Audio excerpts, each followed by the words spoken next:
Welcome back to our channel. నేను మీ Kavya. So 85 years of Numaish. Hyderabad వాళ్ళకే కాదు, పక్క రాష్ట్ర వాళ్ళకు కూడా నుమాయిష్ అంటే అందరికీ పరిచయం. ఇంకా ప్రత్యేకంగా నుమాయిష్ గురించి చెప్పాల్సిన అవసరం లేదు. అండ్ నుమాయిష్ ఈసారి ఎలా సాగుతుంది అండ్ ఇప్పటి వరకు ఫుట్ఫాల్ ఏంటి అండ్ నుమాయిష్ గురించి ఒక షాపింగ్గా మాత్రమే మనకు తెలుసు. కానీ ఆ షాపింగ్ వెనక నుమాయిష్ ఏదైతే సొసైటీ ఫామ్ అవుతుందో, నుమాయిష్ మెయింటైన్ చేయడానికో లేదంటే షాప్ అలాట్ చేయడానికో ఇంకొక దానికో అనుకుంటారు. కానీ దీని వెనక వాళ్ళ పడే శ్రమ ఇంకెంత ఉంటుంది. సో అదంతా కూడా ఇవాళ మనం ఈ ఇంటర్వ్యూలో మాట్లాడదాం. ఇక ప్రజెంట్ మనతోటి నుమాయిష్ సెక్రటరీ ఉన్నారు, బిఎన్ రాజేశ్వరరావు గారు. మాట్లాడదాం సార్. నమస్తే. నమస్తే. నమస్తే సార్. ఫస్ట్ నేను నుమాయిష్ అడిగే కంటే ఇప్పుడు మేము ఈ జనరేషన్స్ అంతా నుమాయిష్ని ఇలా చూస్తున్నాం, కానీ పూర్వం నుమాయిష్ ఎలా ఉండేది? పూర్వము నుమాయిష్ అంటే మీరు ఈ పేరు తెలిసే ఉంటుంది మీకు. All India industrial exhibition, AIIE. అయితే ఒరిజినల్లీ ద కాన్సెప్ట్ విచ్ ఎప్పుడైతే డెవలప్ అయిందో ఆ రోజుల్లో స్మాల్ స్కేల్ ఇండస్ట్రీస్కి ఒక ప్లాట్ఫారం లేదు వాళ్ళ ప్రోడక్ట్స్ని పబ్లిసైజ్ చేసుకోవడానికి. ఈరోజు మీకు there are so many social media, so many things are there. ఆ రోజుల్లో ఏమీ లేదు. అయితే మా పెద్దలు they have thought that all industries ఏదైతే ప్రోడక్ట్స్ ఉన్నాయో వాటికి ఒక ప్లాట్ఫారం ఇవ్వాలి. మనము ఇచ్చినట్టయితే definitely that will serve the purpose and మన ఎకానమీ అండ్ మన ఇండస్ట్రీస్ కూడా డెవలప్ అవుతాయి, సిటీలో కానీ తెలంగాణలో కానీ. ఆ విధంగా it has become very popular.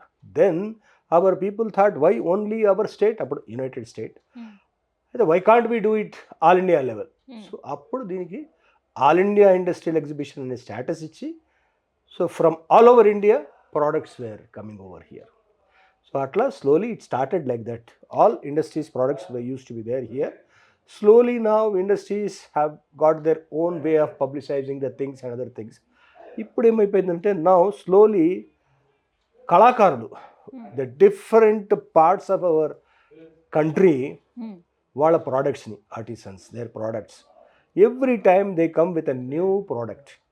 So that's how the people get interested in this exhibition. ప్రతిసారి వచ్చినప్పుడు same shawl from Kashmir, same అది ఉండదు. There will be some improvement in that. So like that we have stalls from all over India, as I told you. Kashmir, Bhagalpur, West Bengal, Tamil Nadu, Kerala, అన్ని places, Maharashtra, Aurangabad నుంచి కూడా. So we have product all over. See here in exhibition you will see mini, మొత్తం ఇండియాను చూడొచ్చు మీరు ఇక్కడ. Yes, I want to say that only. So mini India మొత్తం అంతా కూడా ఇక్కడే కనిపిస్తుంది. కానీ ఈ జనరేషన్లో కమ్యూనికేషన్ చాలా ఈజీ. ఫింగర్ టిప్స్ పైన ఇలా చేస్తే అలా కమ్యూనికేట్ అయిపోతుంది. కానీ అప్పట్లో ఎలా చేశారు అసలు కమ్యూనికేషన్? ఆల్ ఓవర్ నుంచి ఆర్టిజన్స్ని ఇక్కడ పిలిపించాలంటే అది మా పెద్దలు చేసినటువంటి చాలా hard work. They have gone to the respective states. అక్కడ చిన్న చిన్న మేళాలు జరుగుతుంటే వాటి దగ్గరికి వెళ్ళి ఆ మేళాలో వీఆర్ గోయింగ్ టు కండక్ట్, ఈ విధంగా హైదరాబాద్లో చాలా పెద్ద మేళా ఉంటుంది, మీరు అక్కడికి రండి. ఆ విధంగా మా వాళ్ళు పర్సనల్గా sometimes our people have gone there. కాశ్మీర్కి వెళ్ళి వాళ్ళని తీసుకొని కూడా వచ్చినటువంటి రోజులు ఉన్నాయి. వాళ్ళకి ఇక్కడ రూమ్స్ అలాట్ పెట్టి మళ్ళీ వాళ్ళని తీసుకెళ్ళి రైల్వే స్టేషన్లో కూడా సీ ఆఫ్ చేశారు. So original concept of this is developed by the great man Shankarji గారు. ఆయన even he use to go to railway station and send them off. ఆ విధంగా ఒక్కొక్కరిని ఒక్కొక్క స్టేట్ నుంచి తీసుకొచ్చారు. So that's how it has developed. Sir, Numaish అంటే not only just for the entertainment, but దీనిపైన ఎంతోమంది ఆర్టిజన్స్ లైఫ్స్ డిపెండ్ అయ్యి ఉంటాయి. అండ్ చాలామంది artisans has personally when I talk to them, నుమాయిష్లో వచ్చి ఒక నుమాయిష్ కంప్లీట్ చేస్తే నెక్స్ట్ ఇయర్ వరకు మేము చాలా హ్యాపీ లైఫ్ లీడ్ చేస్తాము అని. That is possible. 100% true. The footfall ఎక్కడైతే ఉందో, అంటే ఒకటి you have to note here, this exhibition that is called famous, దీనికి నుమాయిష్ అని పేరు. So everybody calls here in Hyderabad Numaish exhibition అని అనకుండా నుమాయిష్ అంటారు, ఓల్డ్ సిటీలో కానీ అక్కడ కానీ. This is for 45 days. మీకు all over country such a long duration exhibition ఎక్కడ లేదు. And another thing is the day 1లో ఉన్నటువంటి enthusiasm you will find that 45th day also. Not That is the 45th, sir. Even 46th also people use to queue And in front of gates and they will ask us to to extend. Extend So that to is it. Extend. And definitely the footfalls are so high, about 20 lakhs. Lot of business is done here, and they are true. They will earn for their complete year. They work hard. They procure the material all over the year from the different parts. Very attractive products they will procure, and they will put for display here. And they make a lot of money. And definitely what they said is right. For 1 year, they will have some outlets. They will have in their own area some of the outlets. But main income is from here. నుమైష్. And here you can see, if you can go and just have an interview with our stallholders. It is now third generation there. Yes. He will tell you Yes. that हमारे दादा आते थे, अब इसके बाद में हमारे daddy आए, अब अभी मैं हम आ लोग रहा आ रहे हूँ. बोल कर. That is the Yes. We have greatness of it. experienced it. సరే, నుమైష్ ఒక వ్యాపారుల జీవితాలను నిలబెట్టడం అండ్ దాంతోపాటు ఇక్కడ సిటీ వాళ్ళకి కావచ్చు, అవుటర్స్ వాళ్ళకి ఒక ఎంటర్టైన్మెంట్ ఇవ్వడంతో పాటు నుమైష్ అవుట్ ఆఫ్ ఇట్ చాలా విద్యా సంస్థలు దీనిపైన డిపెండ్ అయ్యి ఉన్నాయి అన్నారు. Till what extend it is true? Actually ఏంటంటే నౌ వై దిస్ నుమాయిష్, అసలు ఈ నుమాయిష్ కండక్ట్ చేయాల్సిన ఐడియా ఎందుకు వచ్చింది? సో బ్రీఫ్గా చెప్తాను నేను. ఆ రోజుల్లో వెన్ 85 years బ్యాక్ 60sలో 30sలో, so when our Osmania graduates they were coming out of the graduation, imagine ఆ రోజుల్లో గ్రాడ్యుయేట్ అంటే చాలా పెద్ద విలువ. 10th క్లాసే చాలా అతి కష్టంగా చదువుకునేవాళ్ళు. గ్రాడ్యుయేట్ చేశాడంటే ఆయనకి సొసైటీలో he will have lot of respect.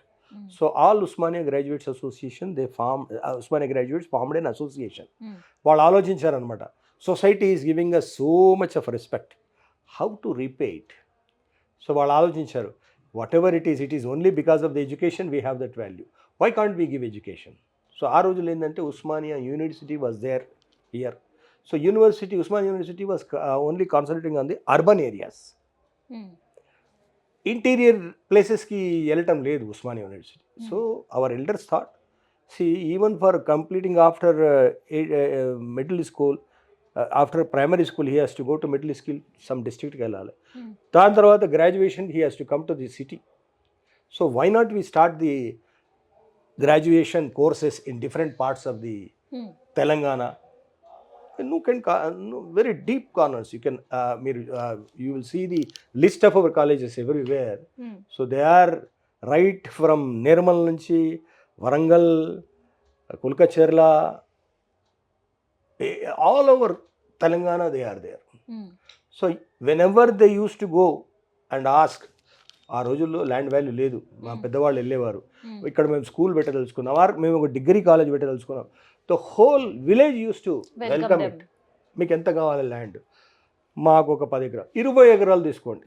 మా అన్ని ల్యాండ్స్ కూడా అబౌట్ 20-30 acres ఉన్నాయి, on par with government. And those people ఆ రోజుల్లో మంచి ఇన్ఫ్రాస్ట్రక్చర్ డెవలప్ చేశారు. It is almost on par with government establishment. And that's how the education institutions have been established. As on today, we are running 19 educational institutions.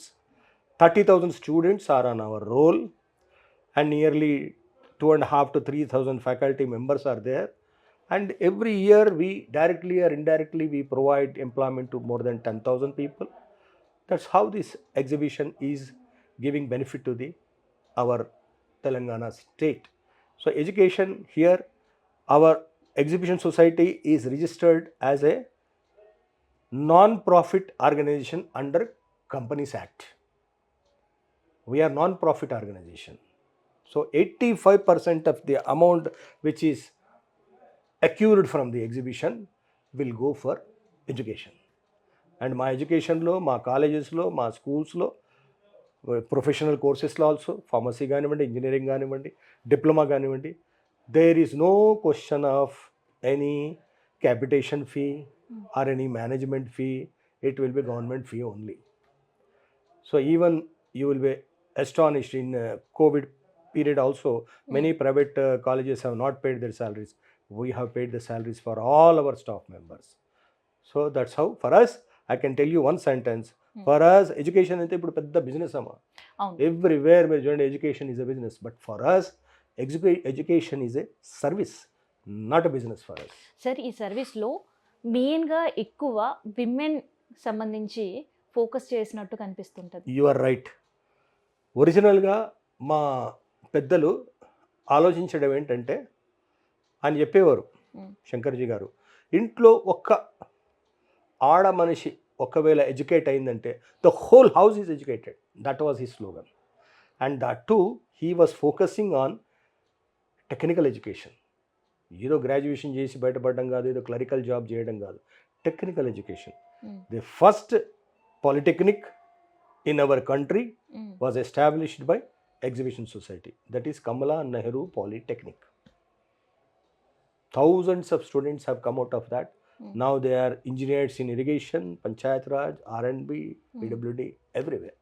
So technical education for women, and many of our degree colleges, they are exclusively for women.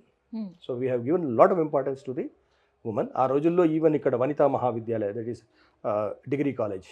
Okay. So people from the old city, they used to say, "Amare, you don't know your younger generation." ఆ రోజుల్లో పరదా system ఉండేది. Yes. ఆడపిల్ల 13-14 years తర్వాత she can't కమ్అట్ with even ఎవరైనా హ్మ్. They can't కమ్అట్ without పరదా. So రిక్షాలు ఉండేవి, రిక్షాలకు రిక్షాకి పరదా పరదా, వేసేసి అట్లా yes. వచ్చేవాళ్ళు. సో మా పెద్దలు చెప్పేవాళ్ళు అనమాట వాళ్ళకి, ఫాదర్స్కి వాళ్ళకి, మీరు అది పంపించండి, మేము కూడా ఇక రిక్షాలు అరేంజ్ చేసి పరదా అరేంజ్ చేసి మళ్ళీ అమ్మాయికి మా రిక్షావాడు వాళ్ళ ఇంటి దాకా డ్రాప్ చేసి వస్తాడని ఆ విధంగా ఎంకరేజ్ చేసి ఆడపిల్లల్ని ఇక్కడ వాళ్ళని అట్రాక్ట్ చేసి తీసుకురాగలిగాం, వాళ్ళకి ఎడ్యుకేషన్ ఇప్పించగలిగాం. ఈరోజు many people whenever we do alumni in Kamala Nehru, we have so many stories. హ్మ్.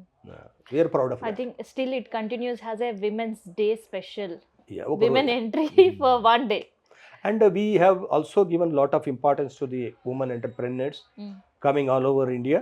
వాళ్ళకి ఇంపార్టెన్స్ ఇచ్చాం. వాళ్ళు డైరెక్ట్గా వచ్చేస్తారు without any, they single handedly do the business here from Rajasthan, from Bhagalpur, everywhere they do that business here and they come over here and directly we give preference to women whoever are coming forward. So women empowerment, we give preference. Sir, నేను అడిగే ప్రశ్న మీకు ఇబ్బంది పెడుతుంటదేమో అని నేను అనుకుంటున్నాను, but if hurts you I'm really sorry. Sir, మీ జనరేషన్ వాళ్ళందరూ కూడా ప్రతి ఏడాది మేము చూస్తాం ఒక కమిటీ ఫామ్ అవ్వడం, నుమాయిష్ కంటే ముందే వచ్చే విజిటర్స్కి అరేంజ్ చేయడం, when Numaish starts everything is okay అని ప్రతి ఒక్కరు కూడా ఈవెన్ గేట్ దగ్గర నుంచి కూడా యూస్ టు చెక్. కానీ ఈ జనరేషన్, మీ నెక్స్ట్ జనరేషన్ ఇలాంటి రెస్పాన్సిబిలిటీ తీసుకోవడానికి రెడీగా ఉన్నారా? Yeah, we are having that confidence because they will learn by seeing us, definitely. And as you said, that commitment is slowly coming down, but we are trying our best to bring them into our path. That is the most important thing. People should not feel that standing at the gate namoshi అని అనుకోకూడదు. అదే, మీ committee వాళ్ళని ఎవరు చూసినా they won't feel at all. మీ ఎవరి faces చూసినా నాకు ఒకే కనిపించదు, రే విజిటర్స్ చాలా ఎక్కువ ఉన్నప్పుడు ఒక హ్యాపీనెస్, వాళ్ళు చాలా సెక్యూర్డ్గా ఉన్నారా అలా లేదా అని మీరు చెక్ చేసే విధానం. కానీ ఈ జనరేషన్ ఆ రెస్పాన్సిబిలిటీని తీసుకోగలుగుతుందా? We are training them. We are sure that they will come up to the expectations. Thank you sir. So ఇదనమాట, ప్రతిసారి ఒక నుమాయిష్ అంటే ఒక ఎంటర్టైన్మెంట్గా, ఒక బిజినెస్గా అండ్ క్రోర్స్ ఆఫ్ అమౌంట్ ఇక్కడ వస్తున్నాయని మాత్రం మనకు తెలుసు. కానీ దాని బియాండ్ ఆఫ్ ఇట్ ఎంతోమంది ఆడపిల్లల చదువులు ఉన్నాయి అండ్ ఎంతోమంది ఆడపిల్లల జీవితాలు ముడిపడి ఉన్నాయి. మనం కొనే ఒక్క టికెట్ మాత్రమే కాదు, మనం చేసే ప్రతి షాపింగ్లో, ప్రతి రూపాయిలో నుమాయిష్ సొసైటీ వాళ్ళకి ఖర్చు పెడుతుంటారు. సో ఇవాళ ఇంటర్వ్యూ చేయడానికే నేను నుమాయిష్కి వచ్చాను.